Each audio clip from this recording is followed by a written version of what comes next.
All right, here we go. This one is going to be a 357 SIG test. This one was actually a request from a few of our viewers, and we had them both, so we're going to try them out. So this is going to be Corbon versus Underwood. So for our Corbon, we do have a 125 grain jacketed hollow point. That one is basically just your standard XTP round. That one is rated at 1,425 feet per second. And for our Underwood, that is 124 grain. That is the Nosler bullet. And that one is rated at 1,475 feet per second. So just a little bit higher. So we're gonna see how close we can get to rated velocity. We're gonna be going out of our Glock 31. That is a full-size, full-length 4.5 inch barrel. And through that gel, that is a 10% block. So we do have our jug backstop just in case we do get those pass-throughs. And our 4 layers of cotton t-shirt on the front. So like always, we'll set our chronograph up in front, so hopefully we can get that impact velocity. We'll see how both these rounds do head to head. So first one up will be that Corbon. All right, we're stepping back to 15 feet.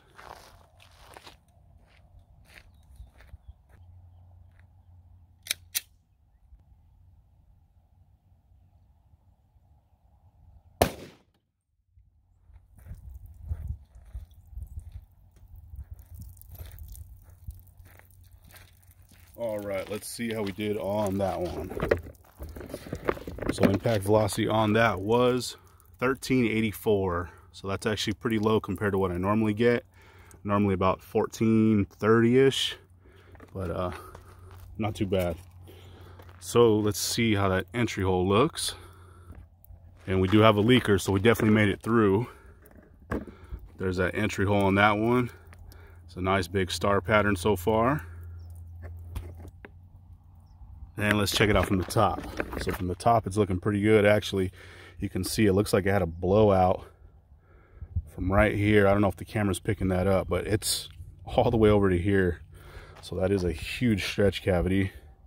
So if I measure all the way over, let's see. It's right there. We are right at 3 inches. So that's really good. And from this side, same thing. Looks like as soon as we came in, it started opening up. We've got a nice good stretch cavity going all the way through. It does look like it started to flatline probably about that last inch, but other than that, it did really good. So let's try from this side. So basically went from the very bottom of the table up to about 3/4 of the way up, and this one we were right at 2 3/4. So our stretch cavity is just a little bit bigger from the top, but I'm pretty sure we did catch it in this first jug. Let's see. Yeah, you can hear that round rolling around in there. So what we'll do now is we'll shoot that Underwood, and then we'll compare them both. All right, we're stepping back to 15 feet. This one is going to be the Underwood.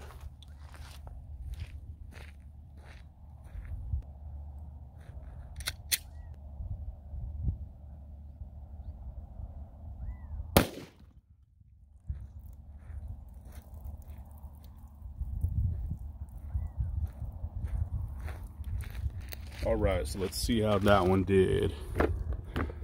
So our impact velocity on that was 1488. So that's actually really good. It was rated at 1475, so did really, really good. And that one was just about 100 feet per second more than that last round. So I'd say so far, Underwood's winning. And it rocked that block pretty good. It actually moved it over quite a bit. So let's check the entry hole on that one. So there's the one on the left. Looks like we got a pretty good entry hole and a huge star pattern on that one too. So quite a bit of damage so far. So it is the one on the left, and as you can tell, there's a few fragments down in there. It does look like it flatlined a little bit quicker than that Corbon, but man, the amount of damage is crazy. It almost looks exactly like that 223 that we tested the other day. But looking really good, and it does look like we made it all the way through. Let's check it out from the side. Check it out from the top first. So our stretch cavity on this one is looking a little bit bigger than that last one. So we are right at 3 1/4 inches. So that's really good. This Corbon was right at 3. Check that out, man. That's a ton of damage. Hopefully the camera's picking it up. But same thing with this one. Looks like as soon as it hit, started expanding, and we got a pretty nasty wound channel all the way through. Like I said, this one did pass into that first jug, but let's check our measurement out on this one. So this one went almost all the way to the bottom, and to the top we are just over 3 inches, so about 3 1/8 inches, and you can actually see a few of those fragments down in there too. So this one was definitely doing some damage to there. Check it out, we got a friend. He's just wandering around out here. What's up, buddy? But yeah, so that one did quite a bit of damage. So what we're gonna do is check these tracks out from the top, and then we'll pull both these rounds and see how they look. All right, so like always, we'll check them out from the top one more time. The one on the left is that Underwood, the one on the right is the Corbon. So check that Corbon one out. That one did actually really good. Velocity wasn't as high as it normally is, but we almost got rated, which is pretty good. We did get that full pass through. Check this Underwood out. That's a completely different story on this side.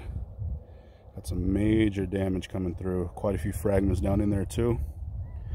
And same thing, we did get that pass through. It does look like it did settle down a little bit quicker, but I think it's because it dumped all of its energy right there at the very beginning.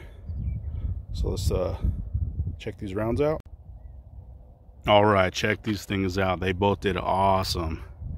Got some major expansion on both of them. The one on the right is that Corbon. That one did shed a few petals, but they did make it all the way through. And the one on the left is that Underwood, and that one pretty much left all of its fragments left in the gel. But there is a couple pieces from that Corbon. We did get a really nice mushroom on that. Peeled those petals all the way back. And those ones actually peeled all the way over the base. Usually when we've been testing these ones, that's normally what they do. All those copper petals just go right over. There's some major expansion on that one. This one is a little bit bigger than that Underwood also, but there is a little bit more weight retention on this one. And that Underwood, that one did some major damage. Same thing, we got some really good mushrooming on it, but we broke every single petal off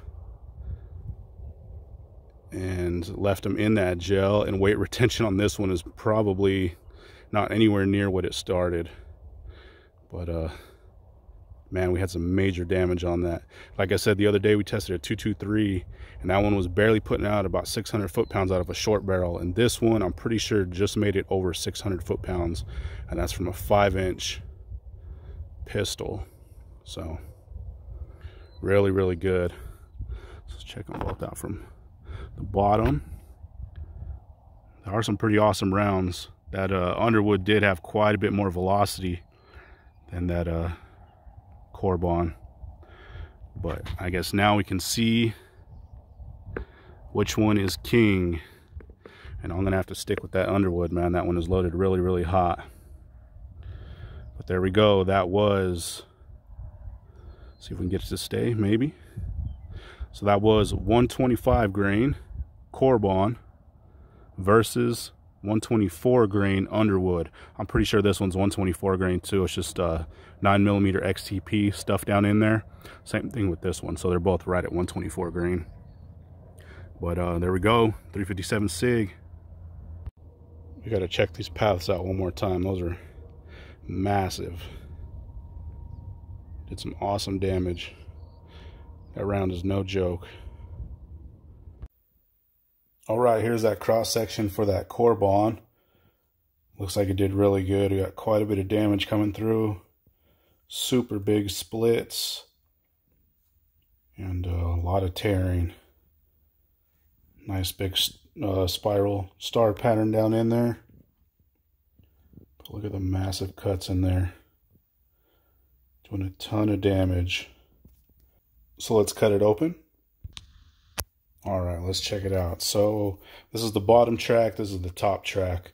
So this bottom one, you can see as soon as it came in, started parachuting open and creating tons of damage. We do have a little bit of that cotton t-shirt down in there, but super deep cuts and a really wide cavity too. You couldn't really see it when the block was whole, but after we split it, you can really tell those are some really deep cuts. There's some nasty stuff down in there. And same thing on this top one. You can see really good on this side where it came in, started to open up. Same thing, just made a mess of this gel. And this is pretty wide. It's pretty much from here to here. But same thing, a little bit of cotton got drug in. Super deep cuts. We're doing a lot of damage. And Corbon is pretty nasty round. All right, and here is that Underwood. I'm really hoping this comes across on the camera. Hopefully it's doing it some justice. But look at the damage on this thing. This is the cross section. That looks crazy. I don't think I've had one yet that looks that nasty. Let me put a little bit more light on it. But check that out. That is insane. Massive amount of damage coming in on that one. That's about 1.5 inches, probably 2 inches in. Just came in and blew up. That is super impressive. I've never seen that. But let's cut this one open. Actually, first, let's open it up. I was too excited to actually see inside. But man, look at that. That is just major, major damage. A couple fragments down in there. But that looks really crazy. Same thing on this side. Just blew it up. Tons and tons of damage. That one was moving at 1,488 feet per second. So it was really moving. Even more powerful than, 357 Magnum out of a 4-inch. So, very impressive. So, let's cut it now. All right, check it out. So, this is cut open now. Look at just the crazy amount of damage that that round caused. I don't know if I've seen one this bad so far, but just crazy. As soon as it came in, just devastating damage. There's a little bit of cotton t-shirt, but the camera's not doing it justice on how deep and how much damage that thing actually created. There was quite a few fragments in there too. A couple here. I have a couple pulled out here on this table. But man, that is super impressive. That is one nasty wound right there in that gel. Same thing on this side. You probably could tell even more. But it came in, basically as soon as it entered, just exploded. And this stuff, even this gel like right here, is barely hanging on by a thread. So a little bit of fragments, a little bit of t-shirt right there too. But that is super impressive. Look at that damage though. Let me see if I can put a little bit more light so we can really tell what's going on. Maybe. Yeah, but check that out. Super impressive. Came in, you could see that stretch all the way through. But that is crazy. Super deep down in there. Some nasty stuff. Same thing with this top section. You can see the stretch on this one, how wide it actually is. But just came in and did some nasty damage. Like I said, this stuff is barely hanging on. And it's way down in there. That's one awesome round. Turn that back off. But yeah,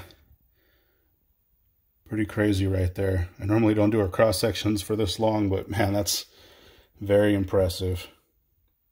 That is super cool. I just want to show how awesome that is and how it's coming across. But yeah, look at that. You can see way down in here. So I think we have a clear winner on this one. That Underwood definitely did quite a bit more damage than that Corbon. Corbon's an awesome round too, but I don't think there's any type of comparison. Look at that. That's just devastating. Man, but there we go. There is that Underwood 124 grain. That was the Nosler round. There we go. Had to get one more shot. This is kind of coming through, and after we spread it, Look how nasty that is. That is crazy. All kinds of cutting down in there. Check that out though. Huge, huge damage on that. Let's see if we can get it right. There we go. Just massive. Pretty awesome though.